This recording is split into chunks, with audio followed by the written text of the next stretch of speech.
नमस्कार। जय हिंद। जय भारत। वंदे मातरम। देखिए, आप लोग को हम चैप्टर पढ़ा रहे हैं इशू ऑफ शेयर। इसी के क्रम को जारी रखते हैं। Issue of share. Issued of share. Issued of share. अंश का निर्गमन। अंश का निर्गमन। एक कंपनी शेयर को इशू क्यों करती है, इसके पीछे क्या कारण है? तो कंपनी शेयर को इशू करती है दो कारणों से। ए, पहला फॉर कैश। फॉर कैश, पैसे के लिए। B, for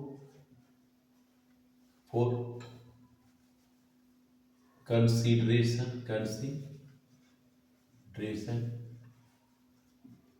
other than cash.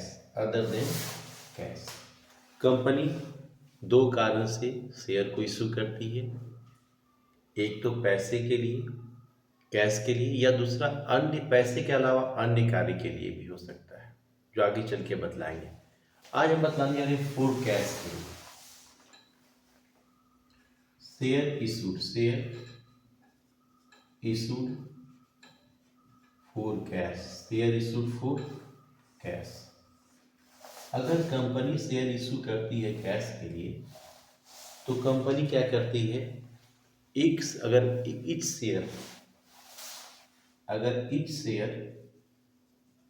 Share rate, अगर एक शेयर का रेट 100 रुपीज है, तो कंपनी एक ही बार 100 रुपीज नहीं मांगती। कंपनी इस पैसे को आराम से धीरे धीरे मांगती। सबसे पहले इंस्टॉलमेंट मांगती ऑन एप्लीकेशन। आवेदन पर।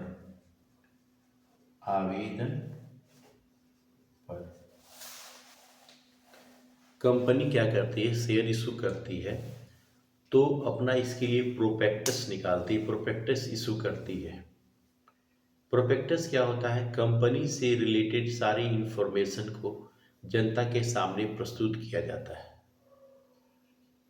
All information provided to public by prospectus. Prospectus द्वारा सभी सूचनाएं जनता को प्रस्तुत की जाती है, जैसे कंपनी का नाम क्या है, कंपनी के डायरेक्टर क्या है, कंपनी का हेड ऑफिस कहाँ है, और भी बातें।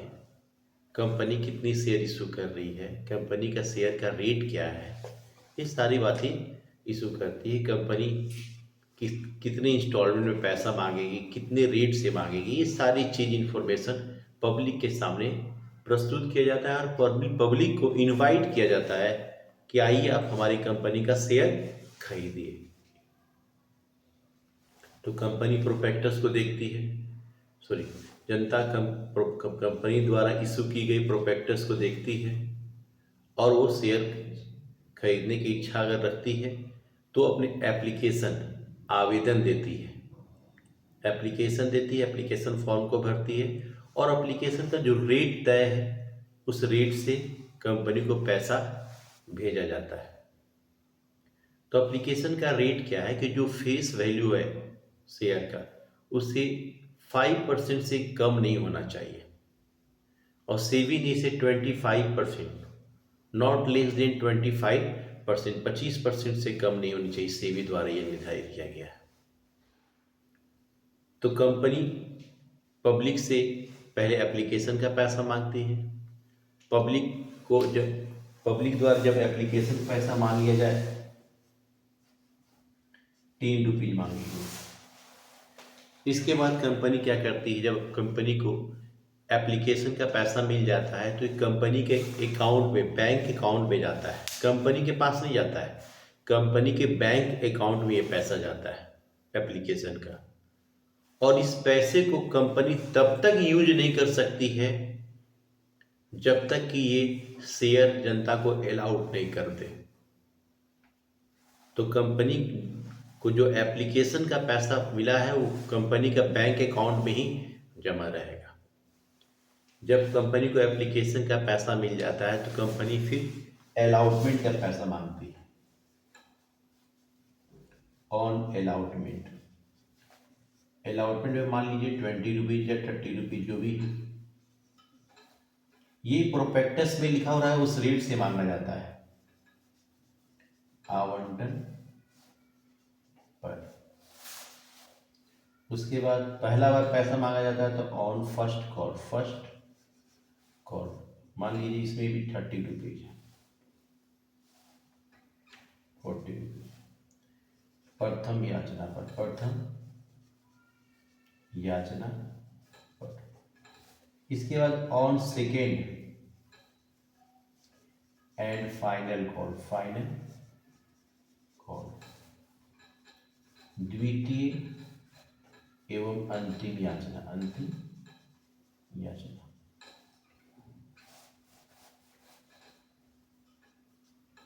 अंतिम याचना मान लीजिए टोटल यहाँ पे देखिए 80 रुपया है, तो ये जो 20 रुपये बच गया फाइनली मांग ले रहे हैं 100 रुपीज हो गया, ये कंपनी का टोटल पैसा मिल जाता है।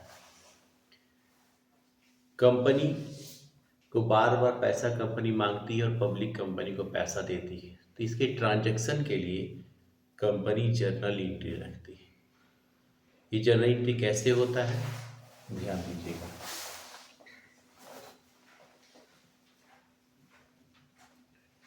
Journal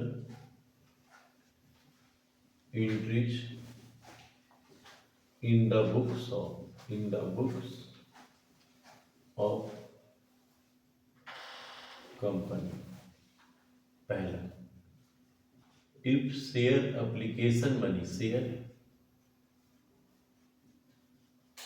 application money, share application money received. Company को एप्लीकेशन का पैसा मिलता है तो bank account DR to share application account, share application account. Being the share application money, share application money transfer share application money received.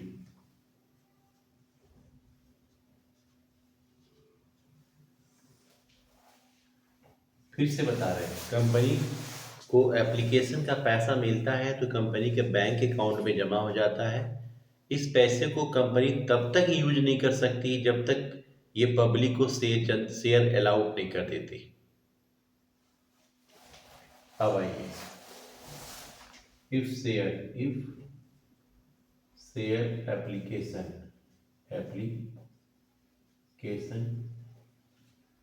Money transfer to share capital account, share capital account. देखिए accountancy का एक rule है कि जो एक बार debit हुआ है अगर दोबारा काम होगा तो वो क्रेडिट होता है। फिर से सुनिए, जो एक बार डेबिट हुआ है दोबारा काम होगा तो क्रेडिट होगा, जो एक बार क्रेडिट है दोबारा काम होगा तो वो डेबिट होगा। तो यहाँ शेयर एप्लीकेशन मेरा क्रेडिट हुआ है, अब इसका पैसा को ट्रांसफर करना है हमको शेयर कैपिटल में, तो शेयर एप्लीकेशन यहाँ पे शेयर एप्लीकेशन अकाउंट दिया to share capital account. Being the share application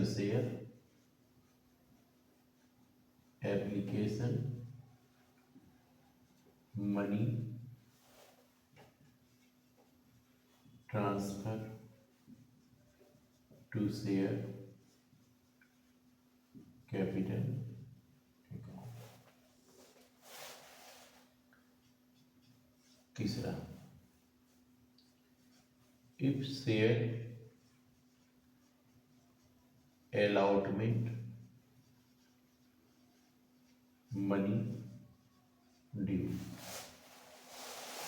अब कंपनी क्या करेगी, अलॉटमेंट का पैसा डिमांड करेगी पब्लिक से।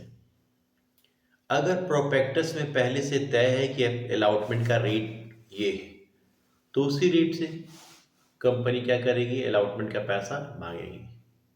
अगर प्रोस्पेक्टस में इन सभी बातों का जिक्र नहीं है तो कंपनी एक्ट 2013 यह कहता है कि कंपनी का जो आर्टिकल ऑफ एसोसिएशन है उसके टेबल एफ में जो पॉइंट दिए गए हैं उसके हिसाब से कंपनी अपना अलॉटमेंट का, फर्स्ट कॉल का, सेकेंड एंड फाइनल कॉल का रेट तय करेगी।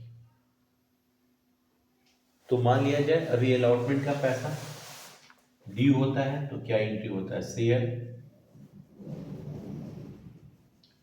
Allotment account dear to share capital account,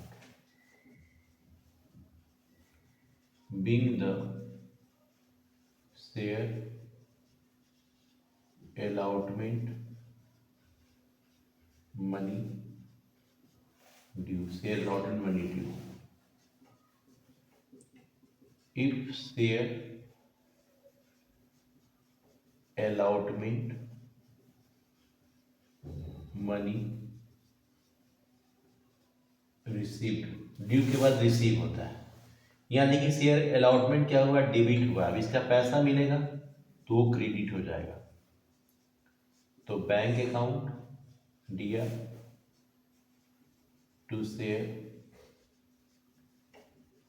allotment account, being the share allotment money received.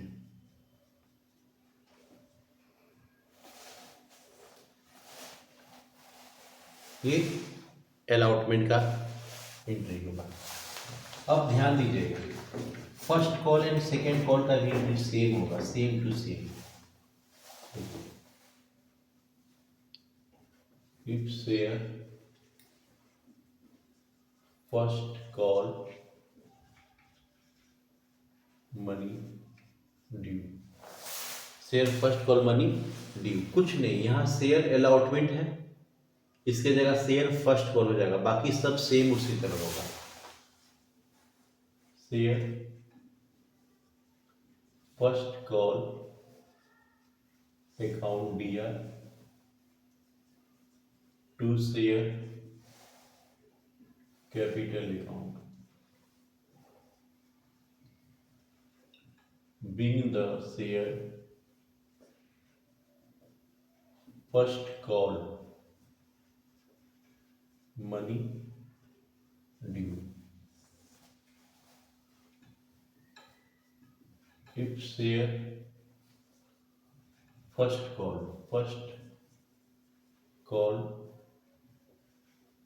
money received। देखिए यहाँ शेयर फर्स्ट कॉल यहाँ डेबिट हुआ है, अब इसका पैसा मिलेगा तो ये क्रेडिट हो जाएगा। तो जब भी पैसा मिलेगा तो बैंक अकाउंट में ही जाता है पैसा, इसलिए बैंक को डेबिट करेंगे। बैंक अकाउंट दिया to share first call account, being the share first call money received.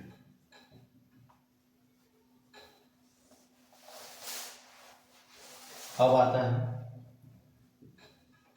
If share second भी है और फाइनल भी, second and final call money due. First call के जगह केवल share second and final call लिखेंगे, share second and final call account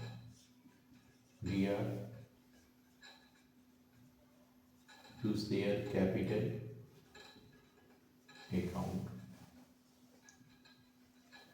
being the share second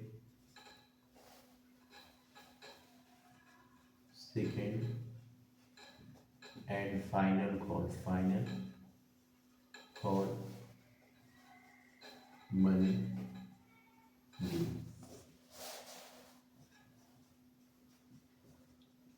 If share second and final call money received, then bank account DR to share second and final call account, being the share second and final call money received. एक company को जब भी application allotment first call second call का पैसा आता है तो उसका जर्नल एंट्री ट्रांजैक्शन ये होता है जर्नल एंट्री का। अब मान लीजिए इतना बड़ा कंपनी काम कर रही है, शेयर बेच रही है, तो कंपनी का कुछ ना कुछ तो एक्सपेंसेस होगा, कुछ खर्च होगा, जाहिर सी बात है कुछ खर्च होगा। तो उस खर्च के लिए क्या एंट्री होता है, देखिए 9 if expenses paid for issue of share then expenses for issued of share account DR to bank account, being the expenses for issued of share paid। अब ये जो एक्सपेंसेज है, इस एक्सपेंसेज को प्रॉफिट एंड लॉस स्टेटमेंट में transfer किया जाता है। तो इसके लिए क्या एंट्री होता है, ध्यान दीजिएगा। If expenses for issued of share transfer to statement of profit and loss, then यहाँ एक्सपेंसेस को डेबिट किए, अब ये क्रेडिट हो जाएगा, तो statement of profit and loss debit to expenses for issued of share account, being the expenses for issued of share transfer to statement of profit and loss। ये journal entry है। इसके आगे भी कुछ बहुत सारी चीजें हैं, फिर अगली क्लास में आप लोग से मिलते हैं, बतलाते हैं। तब तक खुश रहिए, प्रसन्न रहिए।